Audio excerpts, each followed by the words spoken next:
Welcome back to Gut Feelings Life Unfiltered. So, today there's something that we want to talk about.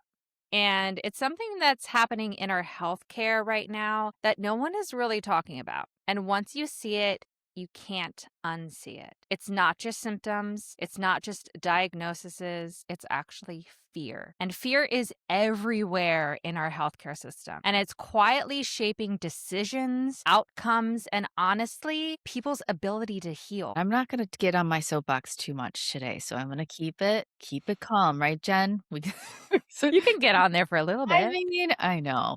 Okay, so the tricky part is it's often disguised as help, or urgency or even care, but what we're going to talk about today is how fear actually impacts your body, your nervous system, your ability to heal, and what you can do instead.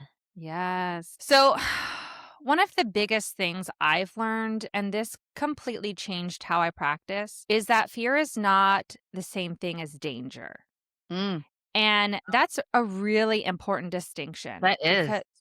because fear is often just the unknown. Your body's going, I don't recognize this, so I'm going to treat it like it's a threat. Yeah, and biologically, that completely makes sense. So your nervous system is wired for survival. It's not heal like, it's wired for survival, not necessarily healing, and, we've talked about this before, like, we only obsess over, like, the good stuff because we don't really obsess over, like I mean, we're obsessed over the bad stuff, the stuff where we feel like the ruminating thoughts and, like, all that stuff we obsess over, but we don't ever obsess over, like, the good stuff, and it's Yeah. mainly because we're trying to survive, so anything familiar, like a new diagnosis, a new symptom, new treatment, gets flagged as completely unsafe. Yeah, exactly. And that's kind of where this all gets interesting is in healthcare, patients are constantly put into the unknown. And like you just said, like the unknown is registered as not safe. So we don't know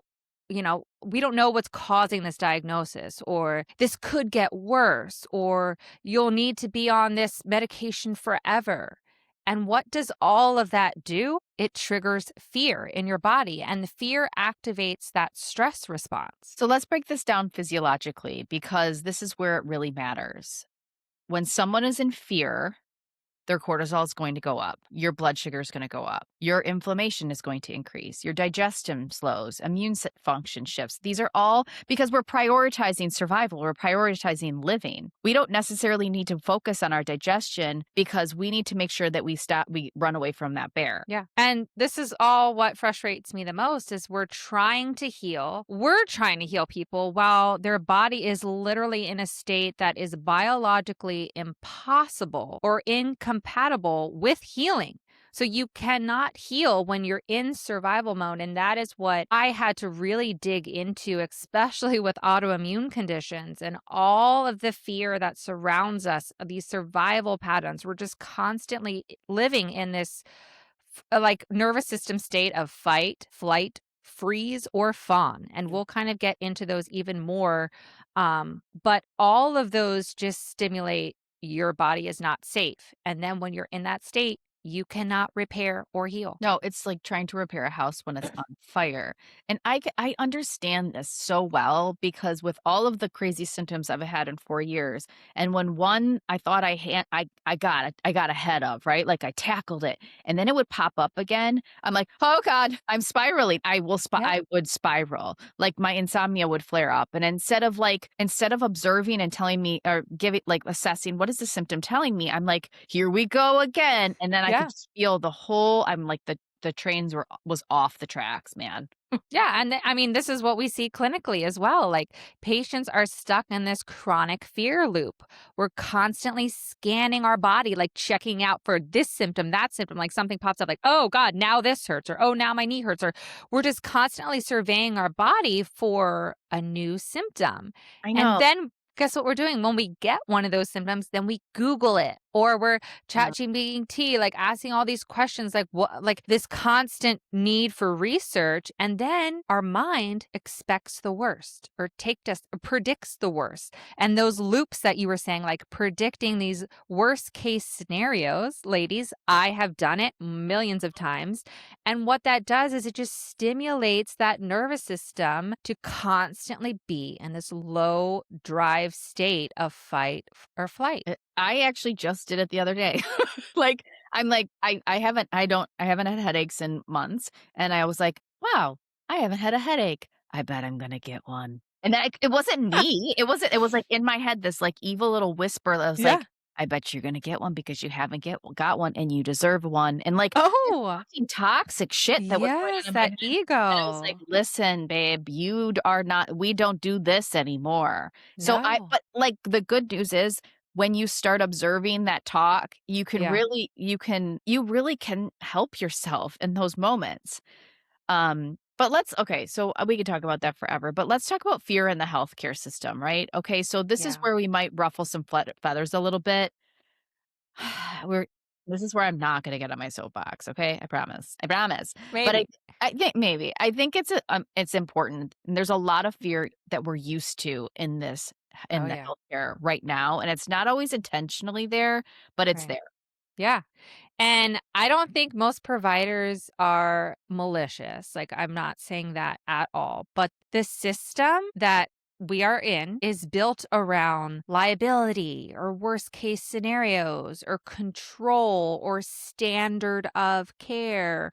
So, what do patients hear? They hear this could turn into cancer. Your numbers are really bad. Or if you don't do this, take this medication that I'm going to give you, it's going to get worse. Yeah. And when you even just hear those terms, how do you feel in your body? I know I feel so much constriction and fear because when you hear that it could get worse and you already feel horrible, like where does your mind go? Well, and I know in the moments that I've had with practitioners that are, like, just unethical and just not great, um, when I hear that I'm not doing something to their standard of care because I am advocating for myself, Yeah. I will often feel shame Mhm. That's a because good one. I'm not Yeah. listening to my this practitioner that maybe they are more trained in this area, and I should respect them or understand that this is what and in that, so I start to feel shame, I start to feel guilt, I start to feel Mm. fear, I start to think Yes. if I don't do this, I'm going to for sure have cancer, I'm gonna for Yeah. sure have some next level chronic disease, like, there's just so much, oh, it's just ick, It's so right? ick. Yeah. But it's interesting that you even bring up the shame and the guilt because we were taught as little girls to do what we're told and to follow the rules. And so if somebody with authority is telling you to do these things and you don't do it, you get these feelings. But maybe you have information that you've researched and you know that this medication may cause a side effect or do something. And you're in an office where you can't have a healthy discussion with your doctor because they don't want to hear it. So then you still, even knowing what you know and the research you've done, you still get those feelings of shame and guilt for not doing what you were told. I know. I mean, the kind of the story or the incidents that happened in my life is when, obviously I had some major anxiety after my husband died, but my primary care played on my fear and said, "I want you to feel like you're on the beach every day." And I was like, "Well, fuck yeah, I Yeah. want that." And she's like, "So I'm going to put you on an SSRI." And then I took Wow. it and I felt like I was going to kill myself. Sorry, but that's just the truth. I thought that, like, something was very wrong with me. That was not me feeling like I was on the beach. And I abandoned myself in that moment because she played into, like, how shitty I felt. And Yeah. she made these promises to me that, like, I just it just the whole thing sucked, and then I'm like, "What's wrong with me? How come Yeah. everybody else is on an SSRI, and Yeah. how come I can't take it and it feels like I'm on the beach like she's describing?" And then she's like, "Well, Wow. you just need to take another one." And I'm Oh like, my. "That one's Okay. not for you." And I'm like, "Oh my god, I'm done here." Like, and especially with grief, like, it's really we're so vulnerable. We feel like shit. Yeah. And when our doctor promises us the world and says the alternative is that you feel grief, or you can Yeah. feel like you're on a beach. Well, I'm gonna Yeah. pick beach, man. Absolutely. Yeah. So That's such a good awareness too. Like even the connecting the dots between like she tells you you should feel a certain way and when yeah, you don't feel that way, how then you're questioning yourself. Like it's why do I not feel the way she told me I should feel? Something's wrong with me. Like mm, all of that, guys. Like I hope you can hear and feel like what that does in your body. It's just amazing how this is a big piece of healing. yes. Because once that fear is activated, the patient stops thinking clearly and they're no longer making empowered decisions. So they're making fear based decisions. And That's what we it do is. not want that for you guys. Right. So this is going to lead to overtreatment, under questioning. Dis this is the biggest one is disconnection from intuition. When you are not inside of your body, feeling all of your feelings, allowing yourself to feel what is right and what is wrong for you, right? Like just because standard of care is standard of care for everybody, it Mm, might actually not be for you. yeah. So, and when I say SSRIs, I don't, there's no judgment on our listeners who are taking them. That's not my point. The point is that she used fear to get me to do Hmm. something that I never really wanted to do, but I did want to be on a beach every day. Yeah. So, um, yeah, it's here's the deeper layer of it. Fear actually keeps people stuck. It can, like you Yeah. said, and there's in these symptoms because their body never feels safe enough to heal. Yeah. Yeah. And fear keeps us from healing, like you said. Like, it's such a key concept because a lot of people think I'll feel better when my symptoms go away. But it's actually your body needs to feel safe before it can heal. Yes, and this is where nervous system work becomes everything. Because Yes. if your body is constantly in the hypervigilance, the fear, that worst case thinking, you're reinforcing the exact state that created the issue. Yeah. And that's why people can eat perfectly.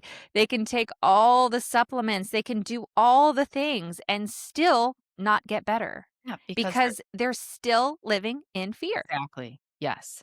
Yeah. So shifting from fear to healing. So the question becomes, how do we actually shift this, right? And one of the biggest mindset shifts is this: fear is not something you eliminate, it's Mm-mm. something you change your relationship with.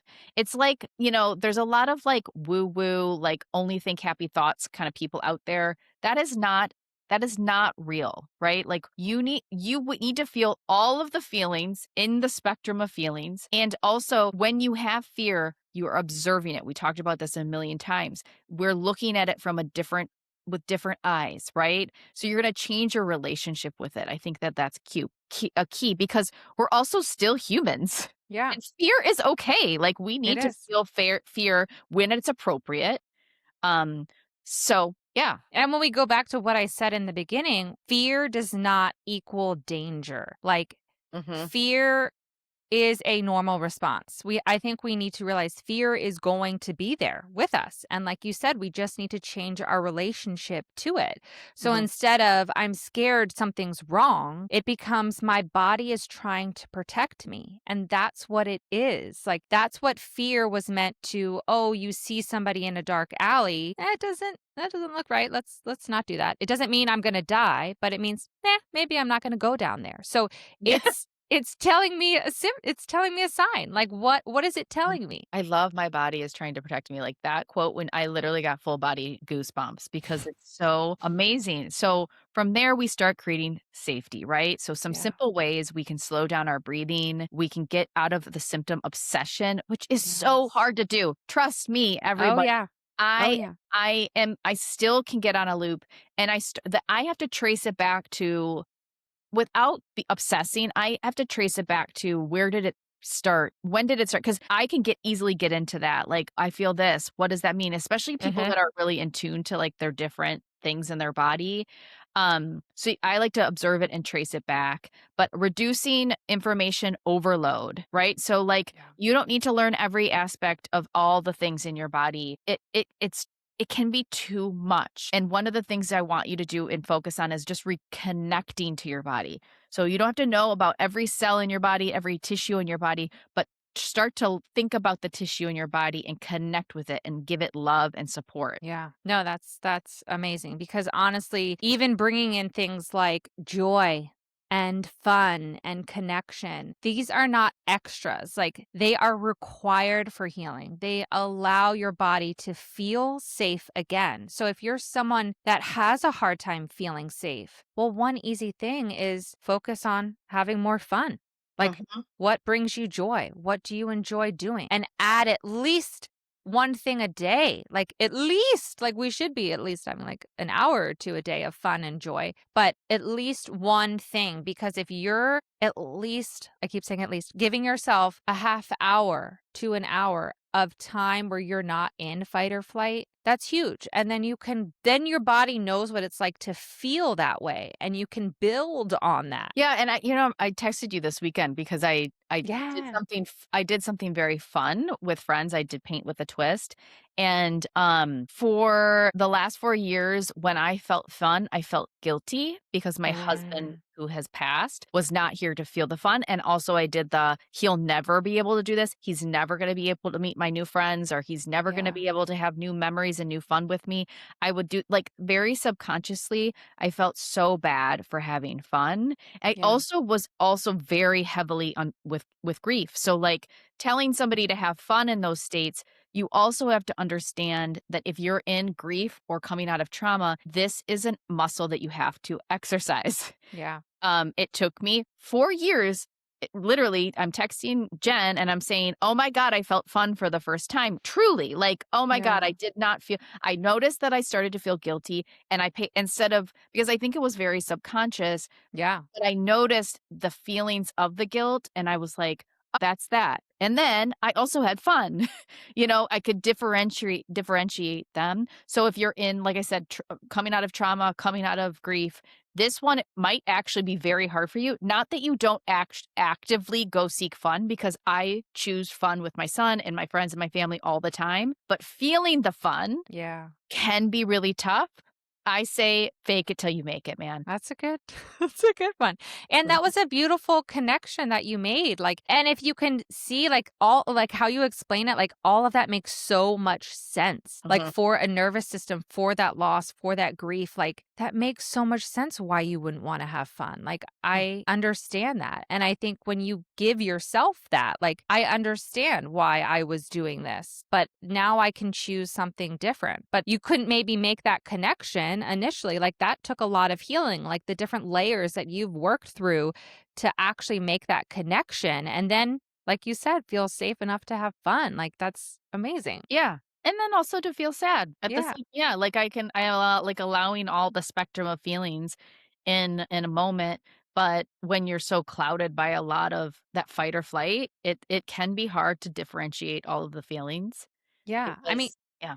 all of that is just a part that people underestimate. Like, Mm. you don't heal just by doing more, and I think a lot of us are like, "Well, what else can I do? Like, what can I put on the to-do list? What supplements do I need to take? What exercises do I need to do? What diet should I be eating?" But healing is more about creating that internal environment of safety and, like, doing these things that you might not have connected to your healing. Yes. So if you take one thing from this episode, let it be this: your body does not heal from a place of fear, it No. heals from a place of safety. And we have said that quite a bit. Like we we we've said it in many episodes, and we're gonna say it and keep on saying it. Yes. And you have more control over it than you think. So you're going to start questioning, am I making my decisions from fear or from trust? Is my body in survival or safety? And sometimes I will connect with myself. Am I in a constriction state or an expansion state? That tells me, am I in a safety or survival state? Because that shift alone can change everything. Well, okay, so I know we're wrapping it up, but I wanna know, what do you feel in your body when, like, what is the difference for you? Like, what, so we can I describe. always, like, feel like fear for me is so much tightness in my chest, and Mm, that is constriction, so much tightness. When I get any ounce of expansion or opening in my chest and like, not the heaviness on my chest, then I know I'm in a safety state, a more expansive state because I can feel the opening. Wow, I'm glad that you can feel it. That's really hard to identify. Yeah. So that's really amazing. I'm glad you shared that with everybody. So Thank yeah, you. if this episode resonated with you, share it with someone who needs it because this is like some really important breaking stuff of just shifting your mindset around fear and trusting yourself and survival. Like all of these concepts are really impactful to your health and to your Yeah, overall. and I like that you said trusting yourself. When you go into a doctor and you feel fear and constriction, like pay attention to that. Where do you feel that in your body? So then when you're making, like we said, when you're making decisions from fear, where is that taking you? And you're taking this medication from fear. Like, how is that supporting your healing? So, again, like, this is awareness. All of this is awareness for you as you see different doctors, as you find different practitioners. But this is a massive piece of healing. Yes. All right, All right. everybody. Thank you so much for listening, and we will see you next time. See you next time. Bye. Bye.